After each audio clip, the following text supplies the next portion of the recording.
أعوذ بالله من الشيطان الرجيم. بسم الله الرحمن الرحيم.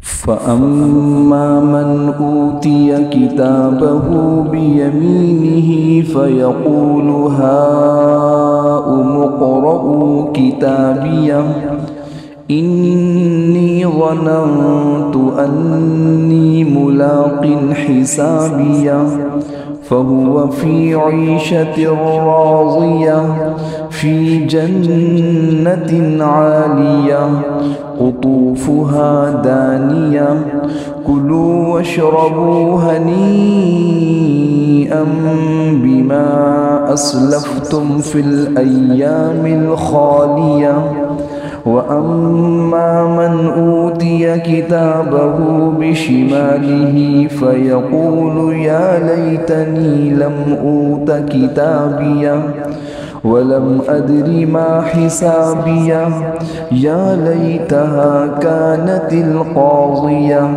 ما أغنى عني ماليه هلك عني سلطانيه خذوه فغلوه ثم الجحيم صلوه ثم في سلسلة ذرعها 70 ذراعا فاسلكوه إنه كان لا يؤمن بالله العظيم ولا يحض على طعام المسكين فليس له اليوم هاهنا حميم ولا طعام إلا من غسلين لا يأكله إلا الخاطئون صدق الله العظيم. قرآن حکیم کی یہ 69 نمبر صورت ہے سورۃ الحاقہ. اس صورت میں 52 آیات ہیں اور 2 رکوع ہیں. صورت مکی ہے. نبی کریم سرور دو عالم صلی اللہ علیہ وسلم کے مدینہ طیبہ ہجرت سے پہلے نازل ہوئی ہے اور صورت کا نام ہے حاقہ. یہ لفظ حاقہ اس صورت کی ابتدائی 3 آیات میں اس کا ذکر ہے. قیامت کے ناموں میں سے ایک نام ہے حاقہ جس کے معنی ہیں ایسی حقیقت جو ہو کر رہے گی، ایسی پکی اور سچی بات جس کے ہونے میں کوئی شبہ نہ ہو. حاقہ حقیقت میں واقع ہونے والی چیز. ابتدائی 18 آیات کا ترجمہ و تفسیر گزشتہ درس میں بیان کیا گیا. آج کے درس میں جو آیات تلاوت کی گئیں آیت نمبر 19 سے لے کر آیت نمبر 37 تک، یہ 19 آیات ہوتی ہیں. یہ انشاءاللہ آج کے درس میں اس کو بیان کیا جائے گا. مضمون کیا ہے اس صورت کا؟ موت کے بعد کے حالات، موت کے بعد کے یقینی حالات جس کے آنے میں کسی قسم کا کوئی شبہ نہیں ہے. قرآن کریم میں جن اہم ترین عقائد کو بیان کیا گیا ہے ان میں سے یہ تیسرا عقیدہ ہے، توحید، رسالت اور موت کے بعد کی زندگی. توحید، رسالت اور موت کے بعد کی زندگی. اور حقیقت یہ ہے کہ موت کے بعد کی زندگی جس کو قیامت بھی کہا جاتا ہے، آخرت بھی کہا جاتا ہے، یہ ایسا انقلابی عقیدہ ہے کہ اگر یہ ہر وقت ذہن میں موجود رہے تو زندگی صحیح رخ پہ گزرے گی، انسان دنیا اور آخرت میں کامیابی حاصل کر لے گا. دنیا میں جتنا فساد پھیلا ہوا ہے، اس فساد کے پھیلنے کی ایک بڑی وجہ عقیدہ آخرت کو بھول جانا ہے. قیامت و آخرت کو بھلا دینا یہ ایک بڑی وجہ ہے. گزشتہ روز کے درس سیرت میں عرض کر رہا تھا، آپ یوں سمجھیے کہ آج کے دور میں سمجھنا آسان ہے کہ ان صورتوں میں، یہ سورہ حاقہ اور ان جیسی صورتوں میں موت کے بعد کے حالات، قیامت کے حالات جو یقیناً 100% بلکہ یوں کہا جائے 1000 و لاکھ فیصد اسی طرح واقع ہوں گے جس طرح قرآن بیان کر رہا ہے۔ تو یہ ایسا ہے جیسے کہ ان صورتوں کو اگر ہم غور سے پڑھیں اور توجہ سے اللہ پاک کی ان باتوں کو سمجھیں، اپنے دل و دماغ میں جگہ دیں، تو ایسا محسوس ہوگا جیسے ایک اسکرین ہے اور اس اسکرین کے اوپر ان سارے حالات کو دکھایا جا رہا ہے۔ ہم آنکھوں سے، کیونکہ آج اسکرین کا دور ہے اور چیزیں سمجھ میں آتی ہیں دیکھنے کے بعد، آج سے کوئی 50-60 سال پہلے، 100 سال پہلے ان آیات کی تفسیر کو سنتے اور سمجھتے وقت شاید یہ بات اتنی واضح نہ ہو۔ آج یہ بات واضح ہو سکتی ہے کہ جس طرح اسکرین پہ ایک حالات آتے ہیں، فلاں جگہ یہ حادثہ ہوا، خدا نخواستہ کہیں طوفان آیا تو ہم دیکھتے ہیں، ہم یہاں بیٹھے میں ہزاروں کلومیٹر دور بیٹھ کر وہاں کے طوفان کو، وہاں کی اڑتی ہوئی ریت کو اور اڑتے ہوئے ساز و سامان کو اور بہتے ہوئے پانی کو ہم دیکھ رہے ہوتے ہیں، وہاں آسمان سے آنے والی زوردار بارش کو اور زمین کے زلزلے اور اس کے بعد کے جتنے بھی نقصانات ہیں اپنی آنکھوں سے ہم دیکھ رہے ہوتے ہیں۔ آج کچھ ٹیکنالوجی اور سائنس نے ترقی کی ہے، اسکرین پہ یہ چیز نظر آتی ہے، ہاں اپنے گھر میں بیٹھ کے ہم دیکھتے ہیں۔ میرے محترم دوستوں، بالکل اسی طرح اس میں تو پھر شبہ ہو سکتا ہے کہ کوئی دھوکہ ہو، کچھ ملا دیا گیا ہو، کچھ آپس میں جوڑ کر وہ چیزیں پیش کر دی گئی ہوں۔ یہ جو قرآن بیان کر رہا ہے اس میں ایک ذرے کے برابر شبہ نہیں، گویا کہ میدان محشر کی اسکرین ہے، گویا کہ قیامت سے پہلے، قیامت پہ آنے والے حالات کا ایک منظر ہے، گویا کہ قوم عاد و قوم سمود و قوم لوط و قوم فرعون پر آنے والے عذابات کی پوری ایک ڈاکومنٹری فلم دکھائی جا رہی، دکھایا جا رہا ہے، سمجھایا جا رہا ہے۔ یہ دیکھو یہ منظر، تو ان ابتدائی جو 18 آیات تھیں ان کا منظر یہی تھا، اس میں مضمون یہی تھا، الحاقۃ ما الحاقہ وما ادراک ما الحاقہ، تنبیہ کے لیے حقیقت میں پیش آنے والی چیز جانتے ہیں وہ کیا ہے؟ قیامت۔ اور آپ جانتے ہیں کہ آپ سے پہلے آنے والے انبیاء نے بھی اسی قیامت کے حالات اپنی امتوں کو بیان کیے، انہوں نے جھٹلا دیا، چھوڑو کہاں کی باتیں کر رہے ہیں آپ، کچھ بھی نہیں، دنیا کی زندگی ہے، یہ مولوی لوگ ویسے ہی ڈراتے ہیں، کچھ بھی نہیں ہے، کھاؤ پیو مزے کرو، اپنی لائف انجوائے کرو، تم کن چیزوں کے اندر پڑ گئے ہو؟ تو قرآن کہتا ہے کذبت ثمود وعاد بالقاریہ، آپ نہیں، اس سے پہلے قوم سمود و عاد نے بھی جھٹلایا تھا اس کو۔ پھر ہوا کیا؟ سمود کو تو زوردار طوفان و ہواؤں کے ساتھ ہلاک کر دیا گیا، زوردار چیخ کے ساتھ ہلاک کر دیا گیا، اور عاد پر 7 دن 8 دن اور 7 راتیں پہ در پہ طوفان آیا، ایسے پڑے ہوئے تھے جیسے کھجور کے کھوکھلے تنے ہوتے ہیں، کوئی ایک آپ کو ان میں سے بچا ہوا نظر نہیں آئے گا۔ اور فرعون بھی آیا اپنی پوری قوت و طاقت کے ساتھ، کہنے لگا انا ربکم الاعلی، کہنے لگا الیس لی ملک مصر وہذہ الانہار تجری من تحتی، یہ مصر کا ملک میرا، یہ جو نہریں ہیں نا یہ میرے حکم سے چلتی ہیں۔ اللہ پاک نے اس کو بھی غرق کر دیا۔ آئی قوم لوط، اور لوط علیہ السلام نے ان کو روکا، اللہ کی نافرمانی نہ کرو، قیامت سے عذاب سے ڈرایا، نہ مانا، ان کی پوری بستی پلٹ دی گئی۔ والمؤتفکات بالخاطئہ، ان سب نے اللہ کی نافرمانی کی، اللہ کے پیغمبر کا کہا نہ مانا، اللہ نے انہیں ہلاک و برباد کر دیا۔ آخری واقعہ بیان کیا تھا قوم نوح کا، انا لما طغى الماء حملناکم فی الجاریہ، ایسا پانی چڑھا کہ پہاڑوں سے اوپر نکل گیا۔ اللہ فرماتے ہیں ان ساری قوموں کے واقعات ہم عبرت بنا کے پیش کر رہے ہیں، لِنَجْعَلَهَا لَكُمْ تَذْكِرًا وَتَعِيَّهَا أُذُنٌ وَاعِيَةٌ، کچھ کان اس کو سن کے محفوظ کر لیں، کچھ دل اس سے عبرت پکڑ لیں، اس لیے ہم واقعات بیان کرتے ہیں۔ اے میرے محبوب کی امت، کہیں تم بھی اسی طرح غفلت اور تکذیب کا شکار ہو کر تباہ و برباد نہ ہو جاؤ، اس لیے واقعات ہم بیان کر رہے ہیں۔ فَإِذَا نُفِخَ فِي الصُّورِ نَفْخَةٌ وَاحِدَةٌ، یہ آیت نمبر 13 ہے۔ اس سے پھر قیامت کے حالات شروع ہوئے، کس طرح سور پھونکا جائے گا، زمین اٹھائی جائے گی، پہاڑ ٹکڑے ٹکڑے ریزہ ریزہ ہو جائیں گے۔ یقیناً وہ واقعہ جو پیش آنے والا ہے قیامت کا واقع ہو جائے گا۔ آسمان پھٹ کے بالکل بودا ہو جائے گا، فرشتے آسمان کے چاروں طرف موجود ہوں گے۔ رب العالمین کا عرش اس دن 8 فرشتوں نے اٹھایا ہوگا۔ والملک علی ارجاء وانشقت السماء فہی یومئذ واہیہ والملک علی ارجائها، آیت نمبر 17۔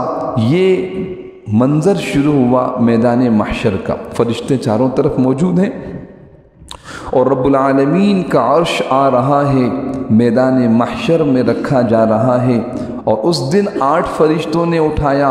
حدیث شریف سے معلوم ہوتا ہے کہ آج 4 فرشتوں نے اٹھایا ہوا ہے۔ اس دن 8 فرشتے آئیں گے، اس کے پیچھے اللہ کی حکمتیں ہیں، لیکن ایک منظر ہوگا، ایک منظر، ایک چٹیل میدان، ایسا میدان کہ چاروں طرف انسان ہی انسان، ایسا میدان کہ چاروں طرف انسان ہی انسان، اور اوپر رب العالمین کا ظاہر ہونا اور فرشتوں کا نزول، چاروں طرف فرشتے، آسمان پھٹا، یوم تشقق السماء بالغمام ونزل الملائکۃ تنزیلا، فرشتے اتر رہے ہیں، اور پھر رب العالمین اپنے عرش کے ساتھ میدان محشر میں تشریف لائیں گے۔ وجاء ربک والملک صفا صفا، یہ آگے یہاں پر۔ اب آیت نمبر 18 دیکھیے اس پورے منظر، میں نے عرض کیا گویا کہ قرآن وہ پوری اسکرین چلا رہا ہے جو پیش آنے والی ہے، جس کے پیش آنے فرمایا حاقہ، حاقہ حقیقت، واقعہ، پیش آنے والا واقعہ، یقینی۔ فرمایا کہ یومئذ تعرضون لا تخفی منکم خافیہ، اس دن تمہاری پیشی اس طرح ہوگی کہ کوئی چیز تمہاری چھپ نہیں سکتی۔ نہ چھپنے کی بہت ساری صورتیں لکھی ہیں مفسرین نے کہ قیامت کا دن ہے، میدان محشر ہے، کہاں سے کوئی آدمی چھپ سکتا ہے، بچ سکتا ہے؟ یہ بڑے بڑے ظالم اور جابر، یہ بڑے بڑے قاتل اور جبر کرنے والے، یہ انسانوں کا قتل عام کرنے والے اپنی قوت و طاقت پہ آج نازا ہیں، یہ سب اللہ کے سامنے کھڑے ہوں گے اور کوئی چیز چھپ نہ سکے گی، اس لیے کہ وہ تو عالم الغیب والشہادہ۔ ایک اور وجہ بیان کی جو دیکھنے سے اور سمجھنے سے تعلق رکھتی ہے کہ یہاں دنیا میں کیا ہوا، فلاں جگہ جا کے چھپ گئے، کسی درے میں، کسی قلعے میں، چلے نہیں چھپے، کسی بڑی طاقتور حکومت کی پناہ میں چلے گئے، اب کون ان سے مقابلہ کرے؟ جناب سپر پاور اس کی پشت پناہی کر رہا ہے، اس کی پیٹھ پر فلاں کا ہاتھ ہے، لہٰذا کوئی اس کو کچھ نہیں کہہ سکتا ان کے پاس۔ فرمایا یہاں تو ایک کھلا میدان ہے، نہ کوئی پہاڑ ہے، نہ کوئی آڑ ہے، اور نہ ہی کوئی رکاوٹ اور چھپنے کی جگہ، کھلا میدان، انسان ہی انسان، اور وہاں پر اللہ رب العالمین کی ذات موجود ہے۔ فرمایا کوئی چیز تمہاری چھپ نہ سکے گی۔ اب فیصلہ شروع ہوگا، مالکی یوم الدین، یوم الدین ہے، دین بدلہ، یہ انصاف کا دن ہے، یہ بدلے کا دن ہے۔ اب فرمایا فیصلہ شروع ہوگا۔ فیصلے کی صورت کیا ہوگی؟ 2 ہی فیصلے ہوں گے، نیک لوگوں کو کے لیے جنت کا فیصلہ، بدکاروں کے لیے جہنم کا فیصلہ، اس کو قرآن بیان کر رہا ہے۔ یہ آیت نمبر دیکھیے، آیت نمبر 19، اللہ پاک فرماتے ہیں فَأَمَّا مَنْ أُوتِيَ كِتَابَهُ بِيَمِينِهِ فَيَقُولُ هَاؤُمُ اقْرَءُوا كِتَابِيَهْ، پھر جس کسی کو اس کا اعمال نامہ اس کے دائیں ہاتھ میں دیا جائے گا، وہ کہے گا لوگوں لو یہ میرا اعمال نامہ پڑھو، کیونکہ دائیں ہاتھ میں اعمال نامہ ملنا یہ نشانی اور علامت ہے کہ یہ نیک آدمی ہے، یہ جنتی ہے، یہ کامیاب شخص ہے، ایسا کامیاب کہ ہمیشہ ہمیشہ کے لیے کامیاب۔ بائیں ہاتھ میں نامہ اعمال ملنا یہ نشانی اور علامت ہوگی، یہ ناکام ہے، یہ کافر ہے، یہ مشرک ہے، یہ فاسق ہے، فاجر ہے، اب یہ جہنم میں جائے گا، جنت میں نہیں جائے گا۔ بائیں ہاتھ میں نامہ اعمال ملنا اس بات کی نشانی۔ اب جس کو دائیں ہاتھ میں اعمال نامہ مل جائے، سوچئے اس کی خوشی کی کیا انتہا ہوگی۔ نامہ اعمال دائیں ہاتھ میں ملا، اللہ پاک فرماتے ہیں فَأَمَّا پس وہ شخص من جس کو اوتیا دیا جائے گا کتابہو اس کی کتاب، یعنی اس کا نامہ اعمال جس میں لکھے ہوئے سارے حالات، کیا زندگی کیسے گزار کے آئے۔ بیمینہ، یمین کہتے ہیں سیدھے ہاتھ کو، شمال کہتے ہیں الٹے ہاتھ کو، تو یمین ہی اس کے سیدھے ہاتھ میں فیقولو ایسا خوش ہوگا، ہاؤمو کہے گا آؤ آؤ لو لو، اقرؤ اقرؤ پڑھو کتابیہ میرے نامہ اعمال کو، میرے نامہ اعمال کو دیکھو۔ جیسے آج دنیا میں کسی کو کوئی تمغہ مل جائے، یوں لوگوں کو دکھاتا پھرتا ہے، خوشی کے مارے اچھلتا ہے، کودتا ہے، خوش ہوتا ہے۔ کیا ملا ہے اس کو؟ تھوڑی سی محنت کے بعد ایک چھوٹا سا کوئی انعام مل گیا ہے، جو چند ہی دنوں میں اس کی خوشی ختم ہو جائے گی، اس کا ذکر بھی ختم ہو جائے گا۔ یہ وہ کامیابی ہے جو ابد الآباد ہمیشہ ہمیشہ باقی رہے گی۔ تو اس کی خوشی کا ٹھکانہ کیا ہوگا؟ بولے گا آؤ آؤ دیکھو دیکھو دیکھو یہ میرا نامہ اعمال دیکھو۔ اللہ پاک اس منظر کو بیان کر رہے ہیں، کیوں؟ تاکہ میں اور آپ سمجھیں کہ ہمیں زندگی کیسے گزارنی چاہیے، ہمیں زندگی کیسے گزارنی چاہیے۔ یہ سارے حالات کامیاب لوگوں کی نشانی و علامت کیا ہے؟ انی ظننت، اگلی بات سنیے اس کی، آیت نمبر 20، انی ظننت میں انی ملاق حسابیہ، میں پہلے ہی سمجھتا تھا کہ مجھے اپنے حساب کا سامنا کرنا ہوگا۔ ترجمہ لفظی دیکھیے، انی یقیناً میں، ظننت مجھے یقین تھا، میں جانتا تھا، انی ملاقن کہ مجھے ملاقات کرنی ہے، ملنا ہے، حسابیہ اپنے حساب کتاب سے۔ میرے محترم دوستوں، آج ہم جانتے ہیں، یقین نہیں رکھتے۔ یقین ہو تو زندگی بدل جائے۔ یہ جانتے ہیں ہاں جی مسلمان ہیں، نامہ اعمال ملے گا، اچھے اعمال کا اچھا بدلہ، برے اعمال کا، لیکن زندگی نہیں بدل رہی کیونکہ یقین نہیں پیدا ہو رہا۔ قرآن پڑھیں گے، بار بار پڑھیں گے، بار بار، یہ ایک مرتبہ پڑھنے سے نہیں، بار بار، کیونکہ وہاں سے بار بار باطل کی محنت ہو رہی ہے۔ زندگی مزے سے گزارو، جو چاہو کھاؤ پیو، یہ تو زندگی کے دن ہیں۔ قرآن کہتا ہے نہیں، یہی کام کے دن ہیں، ان کو ضائع نہ کرو۔ انی ظننت انی ملاق حسابیہ، مجھے یقین تھا کہ مجھے اپنے حساب کتاب سے ملنا ہے۔ اب بتائیے میں اور آپ اپنا محاسبہ کریں کہ ہمیں اپنے نامہ اعمال کے ملنے کا اور اس کے نتیجے کا کتنا یقین ہے، اور اس کا ہماری زندگی پر کیا اثر ہے۔ فَهُوَ فِي عِيشَةٍ رَاضِيَةٍ، ارے بھائی دنیا میں نافرمانیاں کیوں کر رہے ہیں؟ عیش و عشرت کی دوڑ میں کیوں لگے میں؟ تاکہ مزیدار زندگی گزاریں، شاندار زندگی ہو ہماری، مکان ہو، دکان ہو، کاروبار ہو، بیوی بچے ہوں، کھانا پینا ہو، لباس ہو، عیش و عشرت کی راحت و آرام کی چیزیں مل جائیں۔ اللہ فرماتے ہیں یہ دنیا میں نہیں ملیں گی، آخرت میں ملیں گی۔ یہ دیکھیے لفظ بڑا عجیب ہے، فَهُوَ فِي عِيشَةٍ رَاضِيَةٍ، چنانچہ جس کو دائیں ہاتھ میں نامہ اعمال ملے گا نا، جنتی ہی ہے، چنانچہ وہ من پسند عیش میں ہوگا، من پسند عیش۔ یہ ترجمہ انہوں نے کیا ہے، میں مزید لفظی ترجمہ واضح کرتا ہوں۔ فَهُوَ پس وہ شخص، فی عیشہ ایک ایسی، عیشہ کہتے ہیں زندگی، ایک ایسی زندگی میں ہوگا، راضیہ جو اس کی رضا والی، چاہت والی، پسند والی۔ بھئی مجھے یہ چیز پسند نہیں ہے، میں ہاں جو مجھے پسند ہے وہ مجھے مل جائے۔ میرے محترم دوستوں، اگر میرے پاس 10 چیزیں ہیں، ان میں سے یقین جانیے 5 چیزیں مجھے پسند نہیں ہیں، لیکن میں اپنی ضرورت کے لیے استعمال کر رہا ہوں، کیا کروں؟ بس میں نہیں، اتنا ہی ہے، ہر انسان کے اتنا ہی بس میں ہوتا ہے۔ یہ بڑی بات ہے 5 چیزیں پسند کی مل جائیں، 5 چیزیں، اور آخرت میں ہر چیز پسند کی ملے گی۔ راضیہ من پسند زندگی، فی جنت عالیہ اس اونچی جنت میں، فی جنہ باغیچہ، عالیہ بلند، بلند اس لیے کہا کہ اس کا درجہ بلند ہے، اس کا مقام اونچا ہے۔ قطوفہا دانیہ، ان باغات میں، ان جنتوں میں بڑی نعمتیں ہیں، ان میں سے کچھ 1-2 نعمتوں کا ذکر۔ باغات ہیں، اونچے اونچے ہیں، قطوفہا جس کے پھل، دانیہ جھکے پڑ رہے ہوں گے، جھکے پڑ رہے ہوں گے۔ قطوف یہ قطفن جمع آتی ہے، جمع ہے پھل، ہاں اس جنت کے، دانیہ قریب جھکے ہوئے۔ باغات کے اندر پھل اوپر ہیں، توڑنا مشکل ہے۔ یہاں تک احادیث سے معلوم ہوتا ہے جنتی اس طرح آرام سے بیٹھا ہوگا، پھل کا خوشہ اس کے قریب آ جائے گا اور اطمینان سے توڑ کے کھا لے گا۔ پھل بہت اچھے ہیں لیکن اوپر ہیں، توڑنے کا اہتمام و انتظام کرنا پڑتا ہے، کوشش کرنی پڑتی ہے کہ یہ زحمت نہیں کرنی پڑے گی۔ قطوفہا دانیہ، پھل جھکے ہوئے۔ کلو واشربو، یہ آیت بڑا غور سے دیکھیے بھائی، بڑی اہم آیت ہے، ذرا توجہ سے دیکھیے، اس کے مفہوم پہ غور کیجئے۔ کلو واشربو، کھاؤ اور پیو، ہنیئن، مزے سے۔ کلو واشربو، کھاؤ اور پیو، کلو کھاؤ، وشربو پیو، ہنیئن مزے سے، یعنی کسی قسم کا کوئی خوف نہیں۔ اب یہ لفظ ہنی کے ترجمہ میں کیا عرض کروں؟ آج دنیا میں ہم کوئی بھی چیز کھا لیں، کتنی ہی اچھی جگہ، کوئی نہ کوئی ذہن میں فکر پریشانی تو ہوتی ہی ہے، کہیں پیٹ نہ خراب ہو جائے، کہیں مختلف قسم کی چیزیں کہ بھئی زیادہ نہیں کھا سکتے، زیادہ کھائیں گے تو اس کا ہی نقصان ہوگا، مختلف قسم کی فکریں ہوتی ہیں۔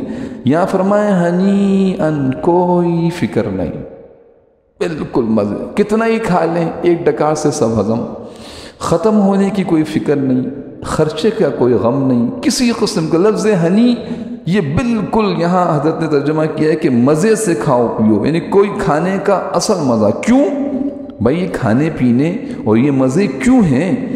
یہ نعمت کیوں ملی؟ بما اسلفتم فی الایام الخالیہ، اس لیے کہ جو تم نے گزرے ہوئے دنوں میں کیے تھے نا کام، اپنے ان اعمال کے صلے میں جو تم نے گزرے ہوئے دنوں میں کیے تھے۔ ایام الخالیہ یہ ہیں، یہ جو ایام الخالیہ گزر رہے ہیں نا، یہ ہمارے ایام الخالیہ یہ ہیں۔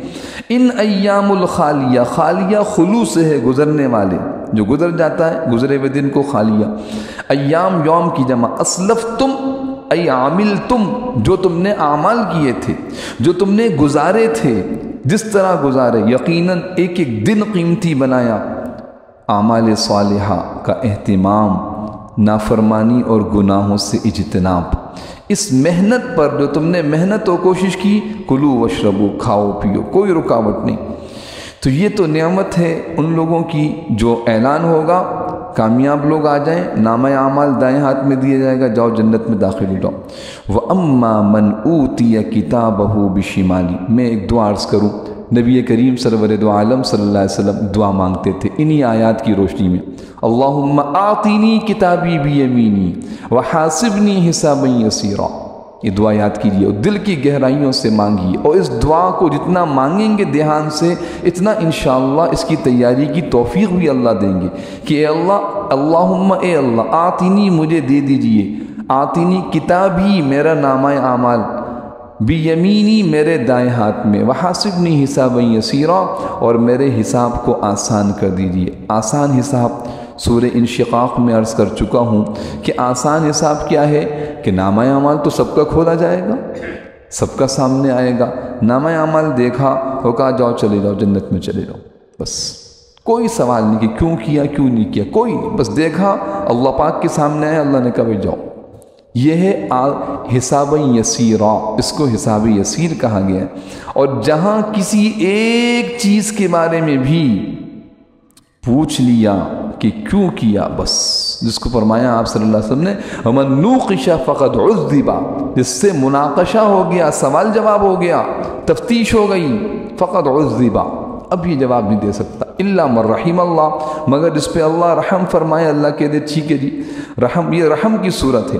تو یہ دعا یاد کیجئے، چھوٹی سی دعا ہے، عربی میں یاد نہ ہو اردو میں مانگیے، بڑا مسئلہ ہمارا حل ہوگا اس سے، ہمارا بڑا مسئلہ ہے یہ، دنیا کے مسئلے نہیں ہیں بھائی، بھوک مسئلہ نہیں ہے، پیاس مسئلہ نہیں ہے، بھوک و پیاس کی انتہا موت ہے، غربت کی انتہا موت ہے، اس سے زیادہ کیا ہوگا؟ سخت سردی میں ایک آدمی کو گرم لباس نہ ملا مر جائے گا، سخت پیاس میں پانی نہ ملا موت آ جائے گی، سخت بھوک میں کھائی، یہ تو چیزیں ہیں بنیادی جس کے پیچھے آج ساری زندگی کھپا رہے ہیں۔ لیکن میرے محترم دوستوں، اگر یہاں انسان کامیاب نہ ہوا تو موت بھی نہیں ہے، آگے تو موت نہیں ہے۔ اللہ ہمیں اس کا یقین نصیب فرما دے۔ تو بڑا مسئلہ ہے یہ، اس کو اللہ سے مانگنا ہوگا، اس کے لیے محنت کرنی، محنت تو کر ہی رہے ہیں ہم، اس کے لیے محنت کریں۔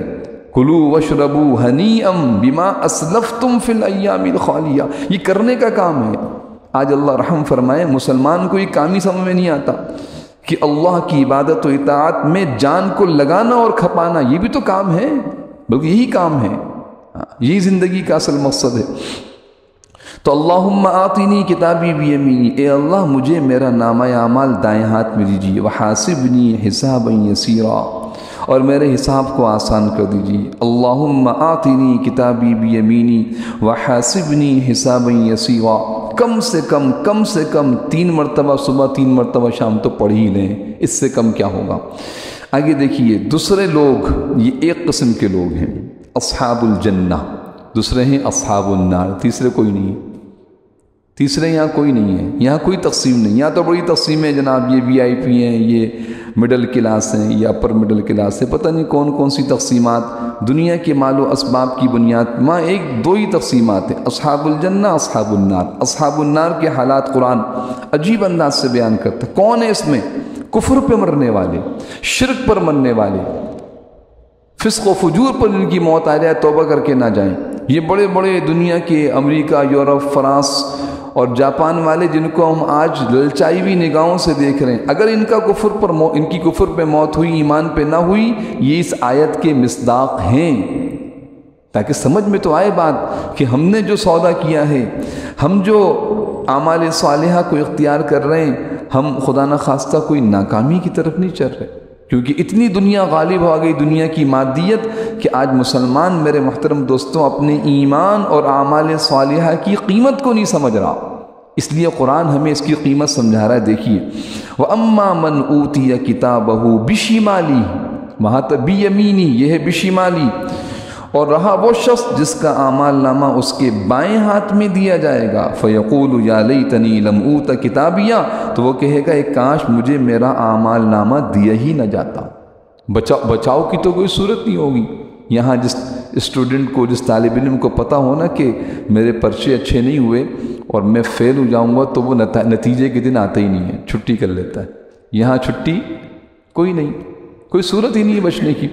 اور یہ کہ میں نامہ اعمال نہیں لوں گا تو کیا بولے گا؟ لے گا تو صحیح الٹے ہاتھ میں، لیکن کیا بولے گا؟ یا لیتنی لم اوتا کتابیا، ہائے کاش لم اوتا نہ دیا جاتا، لم اوتا نہ دیا جاتا کتابیا میرا اعمال، مجھے ملتا ہی نہیں ہے، میں ناکامی کے راستے پہ جاتا ہی نہیں۔ آگے کیا کہہ رہا ہے؟ وَلَمْ أَدْرِ مَا حِسَابِيَا، اور مجھے خبر بھی نہیں ہوتی کہ میرا حساب کیا، لم ادری میں جانتا ہی نہیں، ما حسابیہ کیا ہے میرا حساب، یا لیتہا کانت القاضیہ۔ دیکھیے کیسے حسرت بھرے الفاظ ہیں۔ ان حسرتوں سے بچنے کے لیے میرے اور آپ کے پاس آج دنیا میں زندہ انسانوں کے پاس موقع ہے۔ آج دنیا میں جی بھائی زندہ انسانوں کے پاس موقع ہے، جو مر گئے بس مہلت ختم ہو گئی، کب موت آ جائے کچھ پتہ نہیں۔ لہٰذا یہ جو حسرت بھرے کلمات ہیں، یہ اسکرین چل رہی ہے، منظر چل رہا ہے میدان محشر کا، یہ بڑے بڑے فاسق و فاجر، یہ بڑے بڑے کافر و مشرک، یہ بڑے چمکتے، آج دنیا کے چمکتے لباسوں والے، چمکتے چہروں والے، چمچماتی گاڑیوں والے، جب کفر پر موت آئے گی، کل یہ کلمات ان کی زبان سے نکلیں گے۔ قرآن بتا رہا ہے، کیا کہیں گے؟ لم اوت کتابیہ، ہمیں نامہ اعمالی نہیں ملتا، لم ادری ما حسابیہ، ہمارا حساب ہی نہ کیا تھا، ہمیں پتہ ہی نہ چلتا۔ اگلی بات، یا لیتہا کانت القاضیہ، اے کاش موت ہی پر میرا کام تمام ہو جاتا، یا لیتہا کاش اس وقت کانت وہ موت کانت القاضیہ میرا کام تمام کر دیتی، یعنی موت کے بعد دوبارہ اٹھتا ہی نہیں، میں مر جاتا، ختم ہو جاتا، لیکن ہے ہی نہیں موت۔ اہل کفر جن کے پاس موت کے بعد کی زندگی کا کوئی عقیدہ اور یقین نہیں ہے، وہ سمجھتے ہیں موت بس یہ انتہا ہے۔ آج دیکھیں مسلمانوں پر ظلم و ستم کر کے سمجھتے ہیں ان کو مار دو، زندگی ختم ان کی۔ حالانکہ مسلمان جب کفر کے مقابلے میں اترتا ہے، وہ کہتا ہے ہماری زندگی شروع ہی موت سے ہوتی ہے، تمہاری موت پہ ختم ہوتی ہے، ہماری موت سے شروع ہوتی ہے، کیونکہ ہم یہاں کامیابی کا سودا کر کے جاتے ہیں۔ ان کے پاس عقیدہ کوئی نہیں، کیا کہے گا؟ یا لیتہا کانت القاضیہ، ہائے کاش موت میرا کام تمام کر دیتی، موت پہ ختم ہو جاتا۔ ما اغنا عنی مالیہ ہلک عنی سلطانیہ۔ دیکھیں اس کو ذرا غور سے، کس چیز پر بھروسہ ہے؟ اہل کفر کا بھروسہ کس چیز پر تھا؟ یقین کس چیز پر تھا؟ مال پر اور منصب اور عہدے اور حکومت پر۔ تو جو عقیدہ تھا کل زبان سے، کل میدان محشر میں زبان سے وہی نکلے گا، ما اغنا عنی مالیہ، میرا مال میرے کچھ بھی کام نہ آیا۔ جناب اتنے ڈالر، اتنا سونا اور اتنے مال کے ذخائر ان کے پاس ہیں، ہم بڑی دلچائی بھی نگاہوں سے دیکھتے ہیں کہ جی بڑے مالدار لوگ ہیں، بڑی مالدار حکومتیں۔ اللہ پاک فرمانے کل وہ کہیں گے ما اغنا، نہیں کام آیا، عنی میرے، مالیہ میرا مال، ہلاک ہو گئی، جاتی رہی، عنی مجھ سے، سلطانیہ میری حکومت، میرا زور اور طاقت، جس طاقت اور زور کے بلبوتے پہ ہم دندناتے تھے دنیا کے اندر، وہ سب ختم، کچھ باقی نہیں۔ یہ ان کی حسرت بھرے کچھ کری تو چند کلمات بیان کیے۔ قرآن تو جگہ جگہ عجیب منظر بیان کرتا ہے، ہاتھ کاٹنا شروع کریں گے اور کاٹتے ہوئے چباتے ہوئے ہاتھ چبا جائیں گے، احساس نہیں ہوگا۔ یہ ظالم لوگ ہاتھ چبائیں گے، سورہ فرقان کی آیت ہے 19واں سپارہ۔ پھر یہ تو یہ کہیں گے آگے اللہ کی طرف سے کیا اعلان ہوگا، اس اعلان کو سنیے۔ فرشتوں کو حکم ہوگا، کیونکہ فرشتے چاروں طرف موجود ہیں، فرشتوں کو حکم ہو۔ یہ جو نیک لوگ ہیں ان کے لیے بھی فرشتے ہیں، کہیں گے آؤ سلام علیکم بما صبرتم فنعم عقبى الدار، تم پر سلامتی ہو کیونکہ تم نے صبر کیا، تم جمے رہے نیک اعمال پر، مشقتوں کو برداشت کرتے رہے، گناہوں سے اپنے آپ کو روکتے رہے۔ صبر کے 3 معنی ہیں، نیک اعمال پر جمنا، گناہوں سے اپنے آپ کو روکنا، آنے والی تکلیفوں کو برداشت، لیکن دین نہیں چھوڑنا، حق نہ چھوڑنا۔ تو سلام علیکم بما صبرتم فنعم عقبى الدار وترى الملائکۃ حافین من حول العرش، عرش کے کنارے فرشتے گھیرا لگائے ہوئے، ایسے لوگوں کو اکرام کے ساتھ جنت میں بھیج رہے ہیں، اور ان کے لیے کیا ہے یہ دیکھیے، خذوہ فغلوہ ثم الجحیم صلوہ، یعنی آپ کیوں سمجھیے یہ سخت سرکاری اعلانات ہیں۔ عدالت میں سزا سنا دی جائے، پکڑو اس کو، پھانسی چڑھا دو، فیصلہ ہو گیا سزائے موت کا۔ یہ چھوٹا سا موت آئی ختم، لیکن یہاں یہ نہیں ہے میرے محترم دوستوں، یہاں تو پھر عذابات کا سلسلہ ہے، اللہ ہم سب کی حفاظت فرمائے۔ خذوہ ایسے شخص کے بارے میں ہوگا، پکڑ لو اسے، خذوہ، خذ اس کو پکڑو، اس کو، کس کو حکم ہوگا؟ فرشتوں کو۔ فغلوہ اس کے گلے میں توق ڈال دو، غلالہ توق، گلے میں توق ڈالو ذلت کی، بڑے بڑے بادشاہ، بڑے بڑے دنیا کے طاقتور ظالم و جابر، ان کے گلوں میں توق ڈالو۔ ثم الجحیم پھر جہنم میں، صلوہ انہیں جھونک دو۔ جہیم جہنم کے ناموں میں سے ایک نام، صلو کس کے معنی داخل کرنا، انہیں جہنم میں جھونک دو۔ ثم فی سلسلۃ، اور کچھ ایسی عذاب کی صورت کہ ان کا جسم حرکت، تکلیفیں برداشت کرے لیکن حرکت نہ کریں، جیسے آج بھی ہوتا ہے، زنجیروں میں جکڑ دیتے ہیں، ہاتھ پاؤں باندھ دیتے ہیں، پھر سزائیں دیتے ہیں کہ وہ آدمی تڑپتا رہتا ہے لیکن حرکت نہیں کر پاتا، اپنے آپ کو بچانے کے لیے ہاتھ پاؤں نہیں مار پاتا۔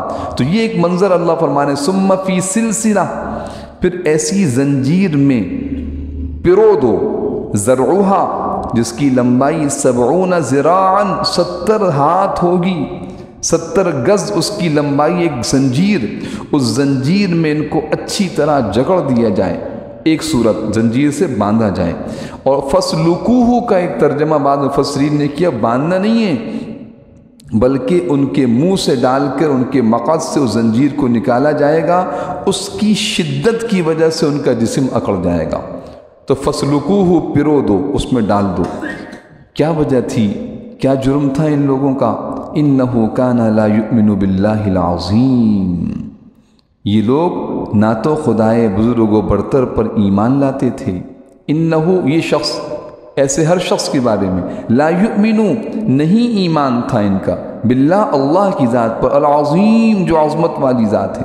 اللہ پر ایمان لانا یہ ایک جامع لفظ ہے، اس میں رسول اللہ صلی اللہ علیہ وسلم کی تعلیمات، قرآن و سنت، عقیدہ آخرت، یہ ساری چیزیں اس کے اندر ہیں۔ ان جو اللہ کو مانے گا وہ سب کو مانے گا، جو اللہ کا انکار کرے گا وہ سب کا انکار کرے گا۔ انہ کان لا یؤمن باللہ العظیم، یا اس سے مراد حقوق اللہ ہیں، آگے حقوق العباد کا ذکر ہے، ولا یحض علی طعام المسکین، اور نہ یہ غریبوں کو کھانا کھلانے کی ترغیب دیتا تھا۔ لا یحض یعنی ماتحت، مسکین، کمزور، متعلق، جس کا حق اس کے اوپر تھا ان کا حق ادا نہ کرتا تھا، خود تو کیا کرتا، کسی اور کو بھی ترغیب نہ دیتا تھا۔ گویا کہ یہ سخت حقوق العباد کی حق تلفیاں کیا کرتا تھا، یہ انسانیت کے ساتھ بدترین سلوک کرنے والا شخص تھا، لہٰذا نہ حقوق اللہ کی پرواہ کی نہ حقوق العباد کی پرواہ کی۔ اب یہ ایسا مجرم ہے کہ اس کے ساتھ یہ ساری سزاؤں کا سلسلہ چلے گا۔ کہ آدمی پھنس جاتا ہے تو بچاؤ کے لیے تلاش کرتا ہے واسطے اور رابطے، تعلقات، کہیں سے کوئی دوستی نکل آئے، کوئی مراسم نکل آئیں، کہیں سے بھی بچاؤ کا سلسلہ۔ اللہ پاک فرماتے ہیں، آیت نمبر 35 ہے، فرمایا فَلَيْسَ لَهُ الْيَوْمَ هَاهُنَا حَمِيمٌ، پس لہٰذا آج یہاں نہ اس کا کوئی مددگار ہے، فلیسا پس نہیں ہے، لہو اس مجرم شخص کے لیے، الیوم آج کے دن یعنی قیامت کے دن، ہا ہونا اس مقام پر، حمیم، حمیم کہتے ہیں قریبی دوست، پکا دوست، کوئی دوست نہیں، کوئی مددگار نہیں کہ اس کی مدد کو آئے۔ وہ جناب یہ تو فلاں کے حامی تھے، اور فلاں ان کی پشت پناہی کرتا تھا، اور فلاں نے ان کے ساتھ آپس میں ہاتھ ملائے تھے، کہاں ہیں وہ لوگ؟ وہ سب منہ موڑ کے جا رہے ہیں، وہ سب عذابات کے اندر گرفتار ہیں۔ فَلَيْسَ لَهُ الْيَوْمَ هَاهُنَا حَمِيمٌ، قرآن کریم میں ایک جگہ ارشاد فرمایا کہ ساری دوستیاں ختم، الاخلاء یومئذ بعضهم لبعض عدو، سارے دوست اس دن دشمن بن جائیں گے۔ سورہ زخرف کی آیت 25واں سپارہ کہ الاخلاء، سارے خلیل و دوست کہاں چلے گئے؟ بھائی تو دوستی تھی ان کی آپس میں، ان دو پڑوسیوں کی، دو رشتہ داروں کی، دو کمپنیوں کی، دو ممالک کی، ایک دوسرے کا ساتھ دیتے تھے ظلم کے اندر، آج کہاں ہیں؟ کہ آج یہ دشمن بن چکے ہیں۔ اللہ فرماتے دشمن، عدو، دشمن ہوں گے، تو کوئی دوست نہ ہوگا وہاں پر۔ وَلَا طَعَامٌ إِلَّا مِنْ غِسْلِينَ، یہ ایک لفظ ارشاد فرمایا ہے، بعض مقامات پہ تو تفصیل سے ان چیزوں کا ذکر کیا، جیسے سورہ واقعہ اور دوسرے مقامات پر، کہ کھانا جب شخص شدید گرمی اور شدید آگ و عذابات، اب بھوک کی شدت، تو کہا لا طعام، ان کو کھانے کو کی کوئی چیز نہیں ہوگی، الا من غسلین، سوائے غسلین کے۔ غسلین کا ترجمہ کیا ہے وہ پانی جب زخم دھویا جائے تو زخم دھونے کے بعد جو گندا پانی نیچے گرتا ہے اس کو غسلین کہتے ہیں۔ فرمایا جہنمیوں کی کوئی غذا ہے جس کو غسلین کہا جاتا ہے، جو اسی گندے پانی زخموں کے دھونے کے بعد جو پانی نکلتا اس طرح کی کوئی چیز ہوگی، یا انہی کے زخموں سے یہ جو پانی اور بہہ رہا ہوگا، رس رہا ہوگا، شدید پیاس میں، کھانے بھوک میں ان کو وہی دیا جائے گا۔ اللہ پاک فرماتے ہیں آیت نمبر 37، لا یأکلہ الا الخاطئون، لا یأکلہ الا الخاطئون، جسے گناہ گاروں کے سوا کوئی نہیں کھائے گا۔ خاطئ یہ خطیئتن سے گناہ، کوتاہیاں، خاطئون خطاکار، گناہ گار، جنہوں نے توبہ نہیں کی، ایمان نہیں لائے، نیک اعمال نہیں کیے، دنیا سے اسی کفر و شرک پر، فسق و فجور پر چلے گئے، بس یہ ناکام لوگ ہیں۔ لا یأکلہ الا الخاطئون، نہیں کھائیں گے اس کو مگر وہ لوگ جو خطا کار ہیں۔ میرے محترم دوستوں، یہاں تک اس سورہ حاقہ کا پہلا رکوع ہوا، دوسرے رکوع میں آخری آیات ہیں، اور قرآن حکیم کی حقانیت، صاحب قرآن رسول اللہ صلی اللہ علیہ وسلم کی رسالت کو بیان کیا گیا ہے، تاکہ آپ صلی اللہ علیہ وسلم کی ہر بات اور قرآن کی ہر نصیحت کو پہ ہم عمل کرنے والے بن جائیں۔ یہ جو آیات بیان کی گئیں، قیامت کے منظر کو کھینچا گیا ہے، بہت توجہ سے اس کو ہم سمجھیں، بار بار پڑھیں، بار بار غور کریں، اور اپنی ان آنے والے حالات کی تیاری کریں ان آیات کی روشنی میں، کہ سوائے ایمان اور نیک اعمال کے کوئی چیز کام نہ دے گی، اور دنیا کی ہر وہ نافرمانی، معصیت و گناہ جس سے سچی توبہ نہ کی ہو، کل یہ پکڑ کا باعث بن جائے گی۔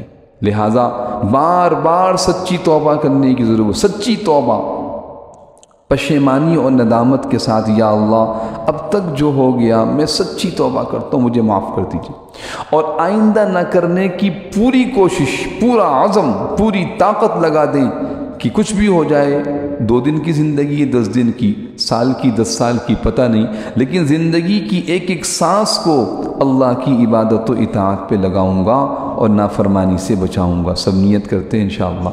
اللہ پاک ہمیں اس کا یقین نصیب فرمائے، اس پہ عمل کرنے کی توفیق عطا فرمائے۔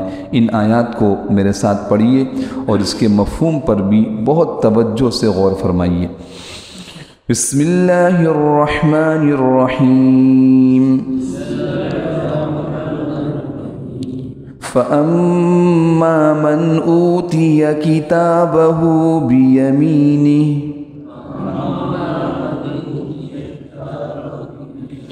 فَيَقُولُ هَاؤُمُ اقْرَءُوا كِتَابِيَهْ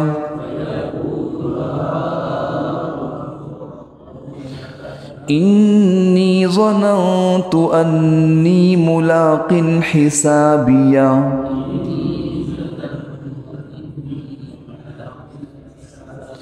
فَهُوَ فِي عِيشَةٍ رَاضِيَةٍ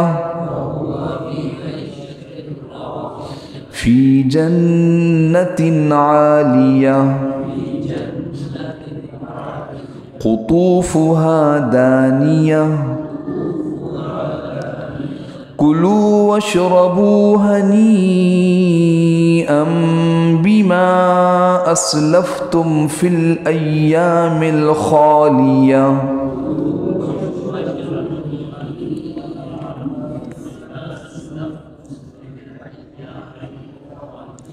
وَأَمَّا مَنْ أُوتِيَ كِتَابَهُ بِشِمَالِهِ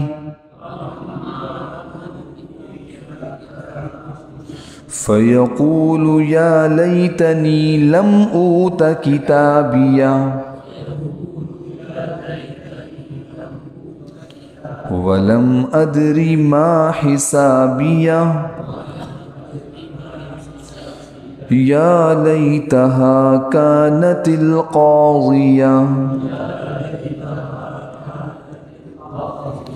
مَا أَغْنَى عَنِّي مَالِيَهْ هَلَكَ عَنِّي سُلْطَانِيَهْ خُذُوهُ فَغُلُّوهُ ثُمَّ الْجَحِيمَ صَلُّوهُ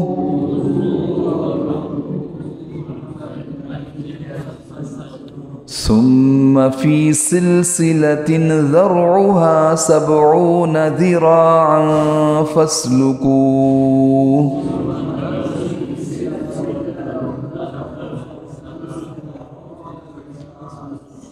إِنَّهُ كَانَ لَا يُؤْمِنُ بِاللَّهِ الْعَظِيمِ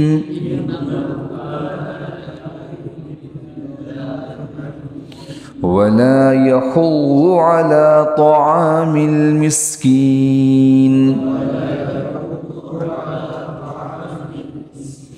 فَلَيْسَ لَهُ الْيَوْمَ هَاهُنَا حَمِيمٌ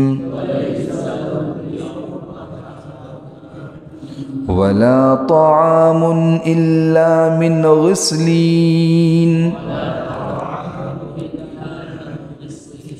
لَا يَأْكُلُهُ إِلَّا الْخَاطِئُونَ